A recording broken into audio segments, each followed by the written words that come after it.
me, I guess.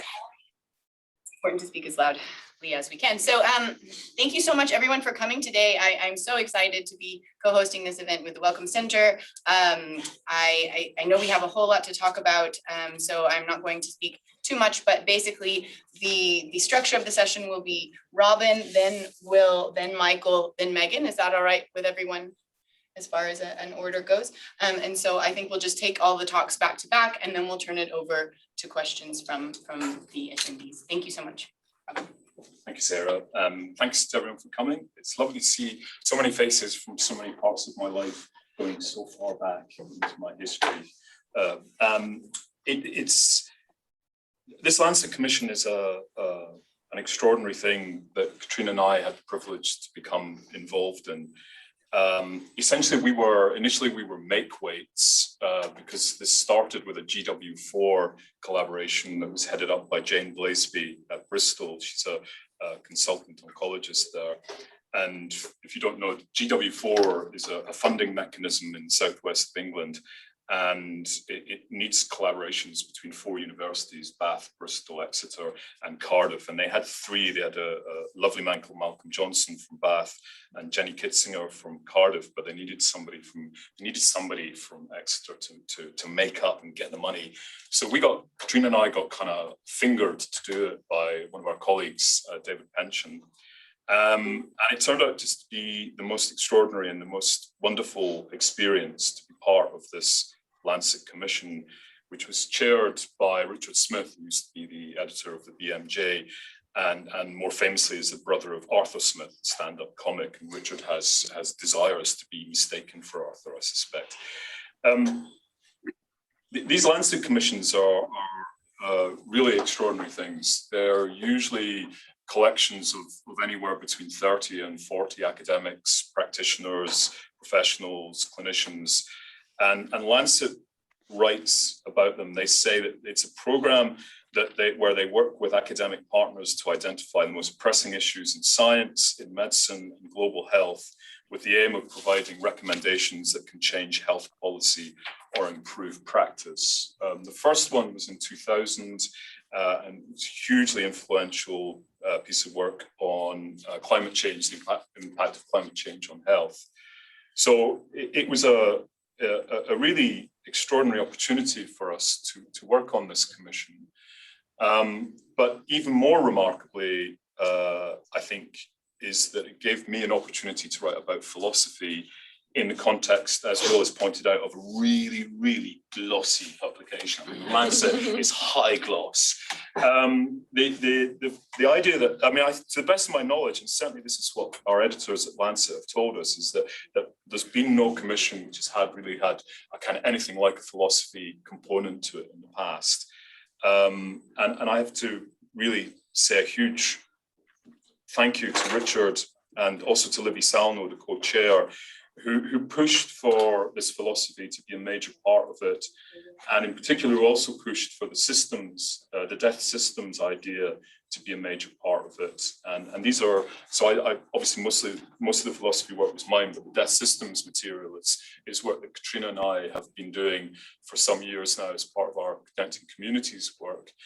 And I have the other thing that's a really big part of this work is the idea of a kind of community basis for understanding and thinking about revaluing death. And a lot of our work in that area, and particularly on the social determinants of death and the continuities between the conditions that enable living well and dying well and grieving well, we've really been hugely influenced by Lorraine Hansford's work on that.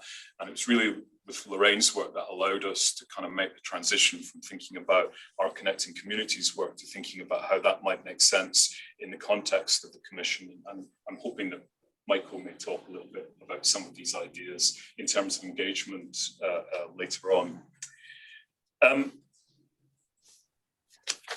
So we started with this intuition in a conference, a public-facing conference in Bristol, and the intuition was that death has become devalued, and we weren't quite sure. We agreed on that, but we didn't quite know how to articulate that as a research problem for the commission. But we shared an understanding that death and the process of dying has become over-medicalized in contemporary societies, not just in Western Europe, but across the whole world.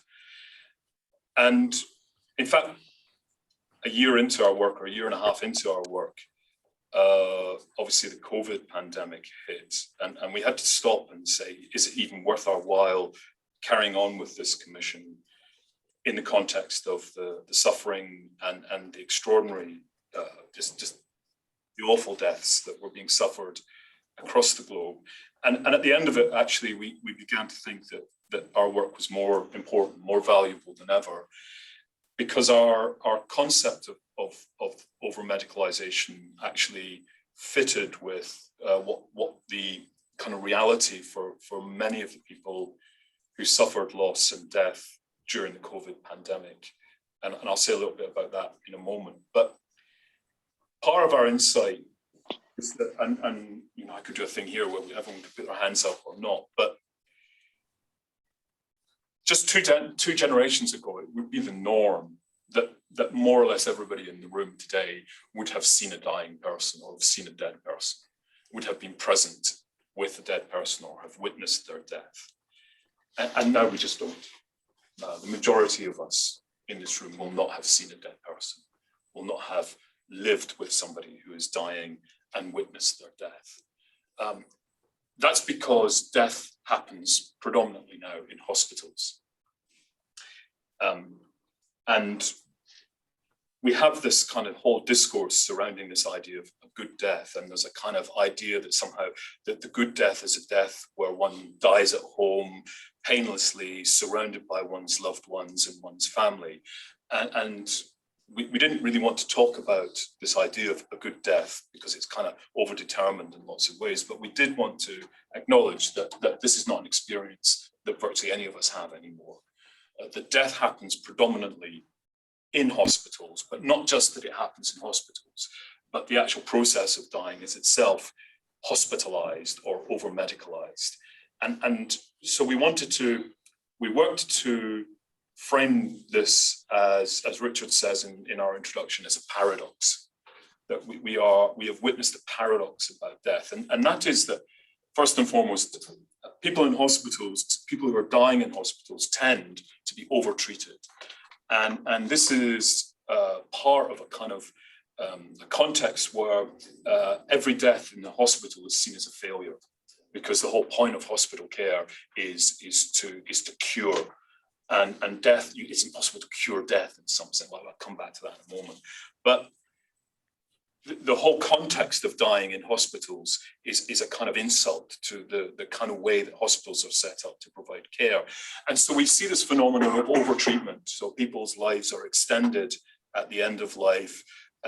Everything is done to keep people alive for as long as possible, at enormous cost to health systems because of the kinds of technology, the care, the drugs that are needed for this. But typically this prolongation of life at the end of life in hospitals adds at most days or weeks.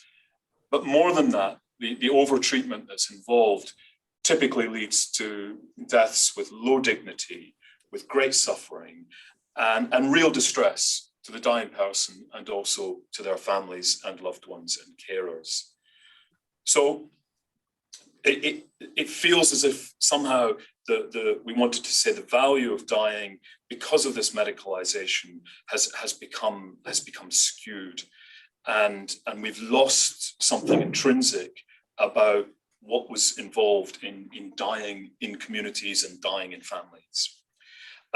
We also see this extraordinary investment of absurd amounts of money by people like Elon Musk and Jeff Bezos in this obscene search to develop a science to end aging, to somehow to cure death, to search for immortality. And it's an obscenity because it's an obscenity because of the way that these people think that they can somehow control death and everything about what that says about their kind of own sense of their own power. And we want to make a connection between that and our attitude towards the climate, because the other thing that we know is that much of the work that's done to prolong end of life is actually having huge influences on the climate, and we contribute massive amounts to climate. Something like 5% of climate change comes from medical care. So the kinds of money that these guys are spending, and this is the third point I wanted to make about this paradox, could easily be spent on providing end-of-life palliative care, and especially investing in opioids at end of life. There's absolutely no reason at all why everybody in the world shouldn't have access at end of life to cheap, readily available opioids, which would mean that nobody had to die a death in pain, that nobody has to suffer at end of life, that death can be relatively comfortable. But palliative care is almost unknown in low and middle income countries. And to a large extent, the only access to palliative care that is for those who are most privileged and most well off in these countries, with one exception that we spend some time at the end of our commission talking about, which is in Kerala state in southern India, where 85% of all palliative care in India is given in this one state. By the way, it's a communist state which has extraordinary figures across the board. It has the lowest COVID figures in all of India. It's actually driven by communities in which women have the highest literacy levels in all of India. And there's something really significant about the role that women play in the communities, which we can talk about as well. But one of the things that Katrina and I were really interested in is the way in which the community engagement that took place in Kerala state around end-of-life care and palliative care is almost identical in approach to how we've done our Connecting Communities work. And we wanted to try and shape a lot of the work at the end of the commission with that in mind, to think how can this case study of Kerala state be translated into other settings, into other communities, into other countries. And we think it can be done. And some of the recommendations that we make at the end of the report speak to how we think it can be done. How much time have we got? I could just stop there. Yeah. I mean, you haven't been talking all that long if you want to finish. I've got an awful lot to say about the philosophy, but I think in some ways I can maybe do that and actually just hand over to Will, who can talk about it so much better than I can. Yeah, maybe I'll do that. Come back in question time to. Nice. Great. Okay. Thank you, Robin. That was really, really wonderful. Will. Thank you, Robin. Thank you for inviting me to this event. It's a real homecoming for me. I know a lot of people in this room, and memories of trudging up that hill to this campus still scar me.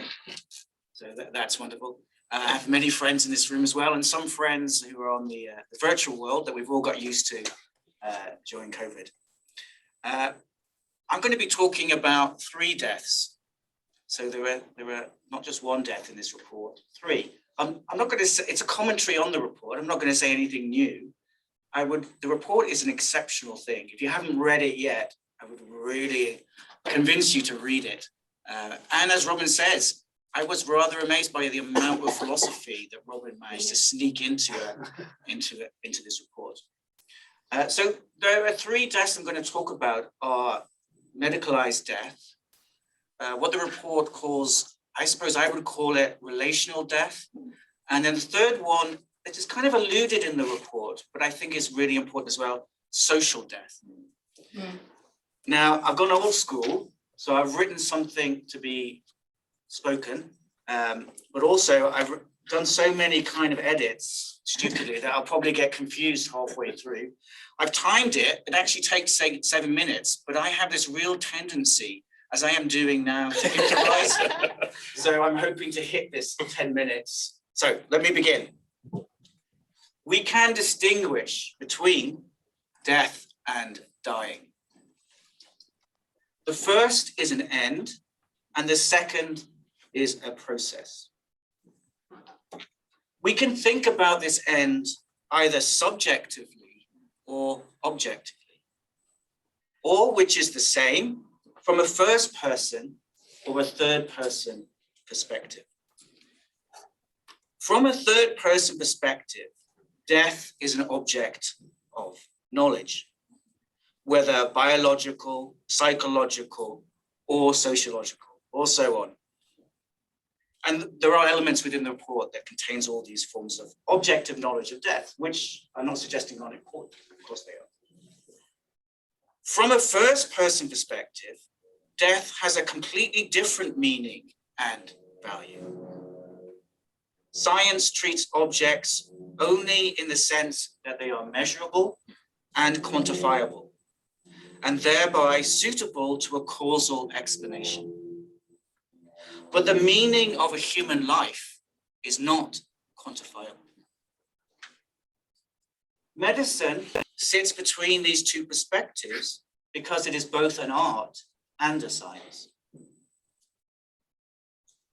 Sitting between them, however, can also reveal a tension. The more medicine views itself as a science, the less it sees the human value and significance of death. This tension is perhaps the most visible in the use of medical technology to prolong the process of dying, such that it can be rightly argued that medicine is preventing people from dying well. What medical technology is putting off or preventing is death as a fact. There is a different way of thinking about dying as a process that is completed by death as a fact. Dying, or being towards death, as Heidegger describes it, taking up a long tradition in Western philosophy, is part of my life and not apart from it. Pierre Hadot, the French philosopher, names it learning to die, and is one of the spiritual exercises of Hellenistic philosophy. The others, if you want to know, are learning to live, learning to dialogue, learning to read. I wish my students would do that. It is only in facing my own mortality that I can become who I am and live my life as my own. I cannot experience my death as a fact. And even if I can experience the death of another, I cannot experience their own death. I can, however, relate to my own death as a possibility within my life. Being towards death as relational is part of my life and not apart from it. My death can give meaning and value to my life, rather than just a fearful fact or event that ends my life and which I attempt to put off for as long as possible. As soon as we are born, Heidegger writes, a rather cheerful statement, we are dying. I think for me, one of the really important aspects of this report and what the Commission has really emphasized is this relational meaning and value of death. And that this is what we have lost in the medicalization of death. And of course, this has extraordinary economic consequences as well. The amount of resources that we in the richest countries put in just extending people's life, prolonging, dying. It is not only my own death that has significance for me, but also the death of the other, even if I cannot experience their death for them. Who has not met someone who has not been shattered by the death of another? The death of a child, for example, might have more importance to you than your own death. such that you would willingly substitute yourself for them. This report has been written to remind us that death is not just a medical fact, but is a relation to ourselves and to others, which give meaning and value to our lives.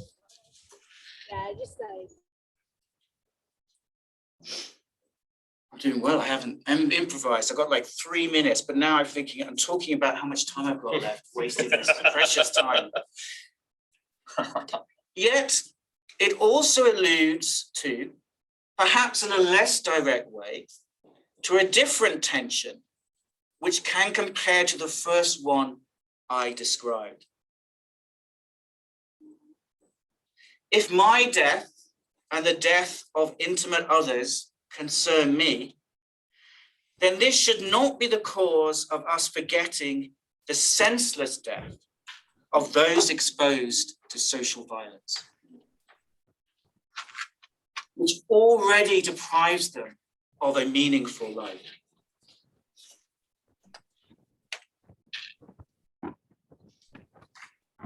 If this report rightly stresses the importance of a meaningful death, we should not forget this senseless, anonymous death.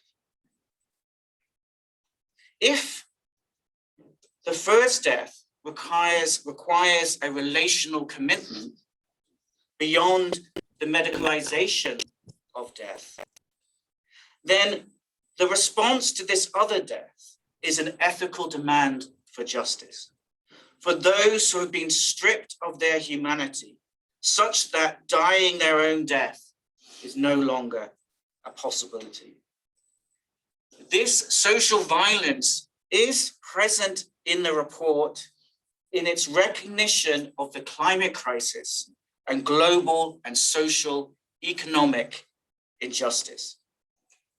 But I was particularly struck by the testimony of Mpo Tutu van Firth, who asks us to remember the social violence that robbed death of any value during apartheid in South Africa and still robs the lives of Black African Americans. To do justice to this other death, we must recognize the social violence that is its cause. If a dignified death is the opposite of a medicalized death, then there are those who have already been robbed of their dignity. I did it 10 seconds after 10 minutes. Thank you. I'm going immediately. All right, I wasn't sure if you were responding. I'm going to demonstrate slightly less rigor, I think, maybe with the timekeeping. 2 minutes. Yeah, I was told by Robin very clearly that I had 2 minutes to speak, so obviously I've ordered my thoughts under 5 different categories, different approaches. I should explain that some of the work that we were doing on the Waiting Times project was a long piece of engaged work with Hospice Care, which is a charity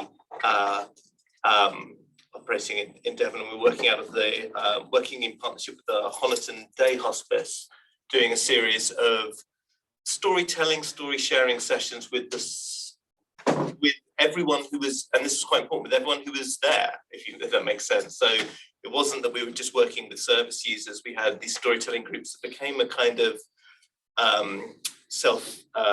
constituting community that included people who might be described as service users, people who might be described as relatives and carers, people who might be the health carers there, and ourselves. I just say that to explain that's kind of that's the kind of piece of work that we did, and I was thinking this amazing kind of document in relation to the work that we've done, and I wanted to kind of group my thoughts broadly under these 5 categories that seem to also conveniently come out of the engagement work that we were doing, which were exchange, community, medicine, representations, and power. And I want to think through those specifically with the kind of anecdotal data, and both those words are in kind of scare quotes, that comes through the act of engagement. And while I'm doing that, I'm also trying to hold in my head, and I'd really love to hear Robin talk to this, but also, and would love to hear everyone's thoughts on this really, because there seem to be two signs. As a semiotician, I like to pull signs out of anything and everything, and that's how I can grasp some kind of meaning. And I noticed, for me at least, death, dying, and grief sort of circulating as this phrase, a kind of triadic relationship there that I wasn't entirely sure what work that was doing compared to another triad which came around, which was illness, dying, which I'm thinking is one point of it, and death and grief as the others, and the shift of priority when illness, dying, which I think were the one same thing really, even though separated by a comma, meant when it was illness, dying, death and grief, compared to death, dying and grief, and what was standing in for what to make what kind of meaning, which I think is also there in those shifts between the subjective and the objective, and the kind of, I feel like there's at least three perspective points that we might want to take on that. The exchange, the question of exchange, really fascinated me and troubles me a lot. And I really enjoyed that passage, Robin, that we were also talking about yesterday, about it with which you managed to sneak in past the Lancet on Levinas, and the gift of death. And it spoke very strongly to something that came through in the work that we were doing, where we began to notice that we were, in the storytellings that were taking place, we were absolutely engaged in that kind of a kind of mutual gift giving, where the time was a gift across to all the different participants, but the gifts were incommensurable with each other and were different things. And the time that we generated in the sessions together became a kind of used again hallowed time in a very sort of skeptical and askance way, but it became on the one hand a unified time. But obviously, once we started to look at what those little units of time within that time meant to the individuals, there was something that couldn't be exchanged across them. There were people who were telling stories of the summation of a certain narrative of their life that had no future narrative in which they were an active agent. And then there were other people who were able to engage in the same story narrative in the same space at the same time, but where they also, even if only implicitly, had themselves projected as an agent into the future. And that's, absolutely spoke to that Heidegger's bold and clear statement of no one can live your death for you. But more than that, I think it spoke to a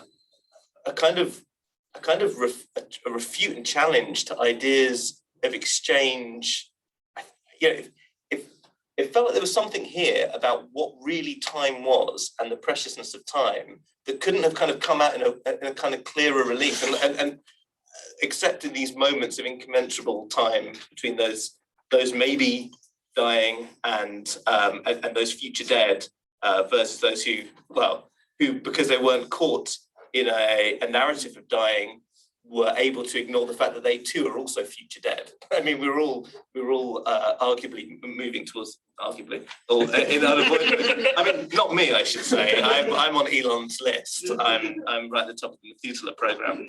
That we're all moving towards that same destination. And I think because it's a common phrase to kind of, or a common position to sort of argue that we're in a death-denying culture, which, when I think of those signs of death, dying, and grief, I don't think it is that we're in a death-denying culture. I think we're phenomenally comfortable with death. I think we're phenomenally uncomfortable with dying. That's the thing that's alarming, that people can, and that's why the COVID statistics, I think, were whilst they generated a certain type of anxiety, I think they also generated a certain type of kind of cultural collective calm as well. Like a bunch of people who are dead as numbers, it can be massively reassuring to the individual looking at that number, because you know you're not in it at that moment in time. And that's a very reassuring position to find myself in. Yeah, so I think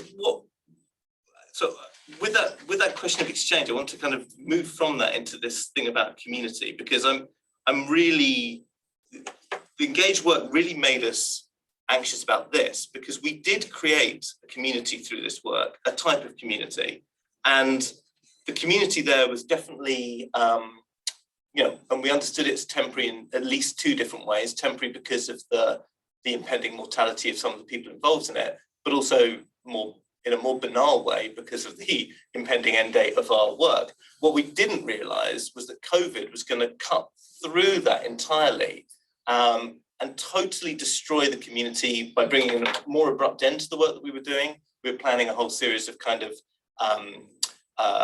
extended pieces of kind of legacy work that would turn into a kind of a sort of set of resources and a program that would be continued in the hospice, but also shut down that day hospice as well. But more brutally, and to speak to the kind of invisibility of death, it hastened the end of life for many of the participants.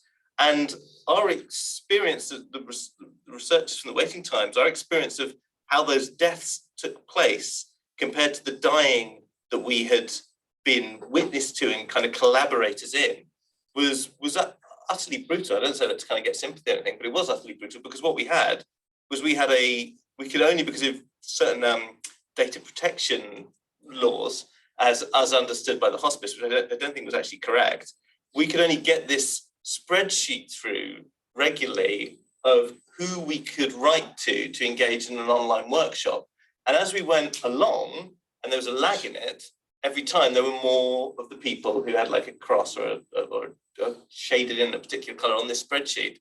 And so we gradually just saw the deaths emerge as an ever-changing spreadsheet, which is a horrendous reduction of these lives that we'd lived richly in this space with, the deaths that we'd been kind of, part of a group of people who were kind of curating and expressing and sharing that. It was an utterly horrendous and brutal way of coming up against death. I think for everyone, and then it made the final made that final kind of sharing event utterly impossible as well. So that was a detour that I hadn't really meant to take. But what that made me think about was the and there's a question really strongly to you, Robin, because I see the stuff about the a community that has to be in some sort of dialectical relationship with this sort of this respect for the possibilities and lack of possibilities of certain types of exchange, right? We're kind of saying, in a way, death shows us that the kind of dominant modes of exchange are are our dominant ordering myths, and they're not a kind that we're naturalizing, but they aren't actually really kind of natural categories. Okay, and death is exposing this, or is the gift of seeing that. And a community needs to be there that both kind of makes possible the acknowledgement of that, but also is kind of informed by what that lack of possibility of exchange says. And I'm just wondering, those communities can't be just dreamt up. And the Kerala example that you gave, and you immediately framed it as this is a kind of communist kind of political economy. Yeah. That seems to me a sort of vital leap that when you're operating within the UK context becomes absolutely impossible. From here to there anyway. How much time have I got left? Have I got any time left? None, no. None at all. That's all right. Okay, don't worry. The other 18 to 20 points will naturally emerge in the conversation. Okay. Lovely. Well, It was a good way to end. And I'm glad you picked up on that loving us passage. That was my favorite part too. So I want to talk about that in question time as well. But thank you, Michael. That was great. So Megan, are you ready to give us your comments, please? I am, and I have to say I haven't timed myself at all. Okay, But it's 1:15 and we have the room till 2:30, so there's no. no, and having said that, it's very unlikely. And I'm not a philosopher by background. I mean, I've told Katrina and Robin, it amuses me that I have a PhD in system science, whatever that might mean. So for me, what I'd really like to do is, as I was thinking about this, and I just felt so appreciative in reading that report. Yeah, it just captured so many dimensions that seemed so vital to life. And it struck me that what I wanted to do was try and bring together relationality and systemicity, if there is such a word, being systemic. So, you know, it really struck me when I was reading the early piece, Robin, and bringing in the work of Emmanuel Levinas, how influenced I've been in thinking about relationship as the primary unit of analysis and change rather than the individual. And I was just thinking again of Marilyn Strathern's work as an anthropologist. So she's, I mean, that beautiful piece that she wrote, the relation, issues in complexity and scale. And this is a quote from her. She says, at the heart of systems are persons dealing with one another. The systems they create for themselves being second order manifestations of their primary human ability to make relationships. And then she says the concept of relation can be applied to any order of connection and applies to relationship with the human and non-human world. And then I looked at Levinas's, the piece, you know, Levinas's quote about the relation itself is the value, and that the nature of this relation is a gratuitous movement of presence. And it just really struck me that the medicalization, the process of medicalization actually is a process of dehumanizing and actually atomizing and breaking relationship. And it really struck me, and I was also struck by Mpho Tutu, because, you know, we've been in South Africa since I am South African.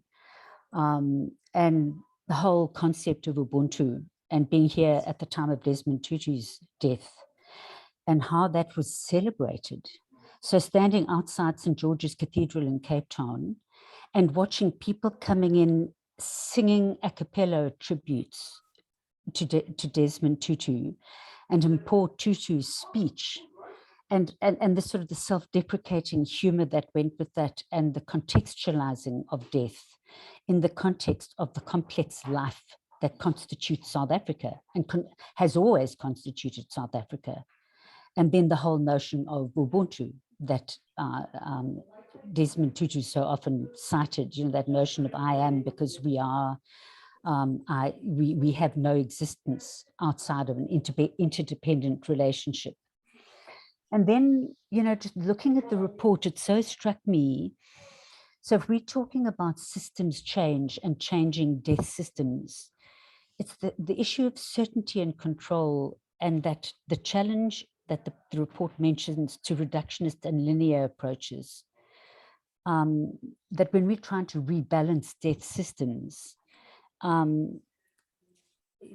the whole struggle with control and the desire for control. So my background is an applied linguist. So at the University of KwaZulu-Natal, I was a mainstream linguist, and then I taught communication and healthcare in the medical faculty, and then got into how do we transform curricula and curriculum knowledge in the transition to post-apartheid South Africa. So very much attentive to language power and the power of language. And I just realized, and it reminded me, Robin and Katrina, of the challenge of our work with WHO last year around trying to build a research paradigm around relational community engagement and what that meant, and how to help people manage the necessary uncertainty that comes with loosening a hold on professional disciplines and professional knowledge, and not just the medicalization, but the professionalization.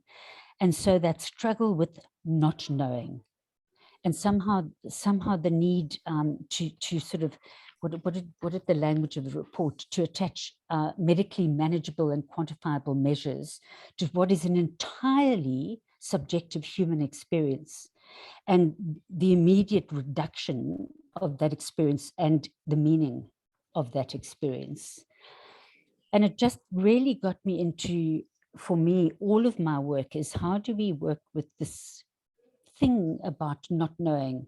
So when you're trying to effect systems change, you don't take on the whole system. You actually do pockets of experimentation where people become comfortable with not knowing, that capacity to actually work with inherent uncertainty as we come to learn together to reshape the debt system.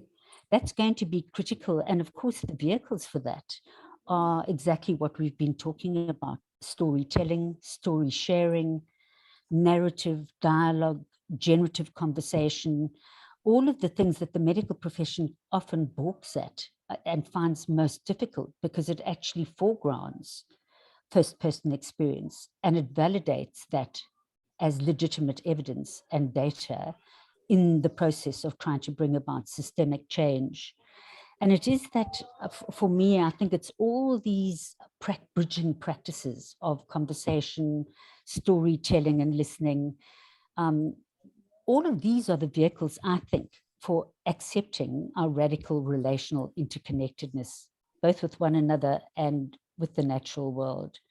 And if I think about the work that's being done in India, not Kerala so much, but if you look at the Nigerian public intellectual philosopher, academic Bayo Kamalafi, his core work is hosting grief circles in India. That is the current work that he sees as an entirely necessary work of our time in the process of healing. So I was just so fascinated as an applied linguist and as having taught communication in healthcare in, by the way, an all-Black medical faculty in an all-white university, a uniquely South African phenomenon. CBICO was a product of this medical faculty. These are not difficult conversations. They're actually conversations that are the lifeblood of relationality and a non-medicalized approach to holistic care that is actually concerned with the whole person in life, in dying, and in death. And then I was just so struck, having done a lot of work in scenarios and reflexive futuring work. You know that you ended with scenarios. The report ends with potential scenarios, and scenarios are narratives. They're stories of plausible, relevant futures that have their seeds in the present. It's no coincidence that they're narrative. So having worked in a post-apartheid transition with the Monfleur scenarios, they're ways of capturing the public imagination around what's possible. So they are possible futures, and it's no coincidence that Kees van der Heijden, one of the forerunners of scenario thinking, his book is called The Art of Strategic Conversation. It's how do we invite people into these conversations that allow vulnerability, and it's vulnerability on all sides. It's not only those who are dying that experience vulnerability, it's all of those surrounding them. And often the medicalization is a protection against vulnerability, but in particular our own. So for me, I think the capacity for reflexive futuring, how we co-shape together the kind of just equitable futures and the reshaping of the so-called debt system, so that we, what we talk about, what in the report talks about the basis for building communal or relational autonomy rather than individual autonomy. I think that that is the core work. And from my perspective, I think that these are what will give life to the 5 principles that undergird the beautiful, realistic utopia that the report describes, and that I found incredibly heartening, because we're not talking about scaling anything up. We're talking about scaling across deep practices, deep processes, deep relationality, as we ask together the question, what if community were possible? So those are my reflections. And sorry, I have no idea how long that took, Sarah. It was just wonderfully inspiring. Thank you so much, Megan. That was lovely. Okay, Emily, am gonna get you to stop the recording, please, I It think. seems like I kicked you off of hosting during that. I just noticed it. Because it started the recording, but it's no longer showing that you have the ability to record. So- No, it's still recording, I think. It's recording on yours now. Can you stop the Okay, recording, then you Daria? can stop it. Yes. Or we will be Yeah. recorded forever?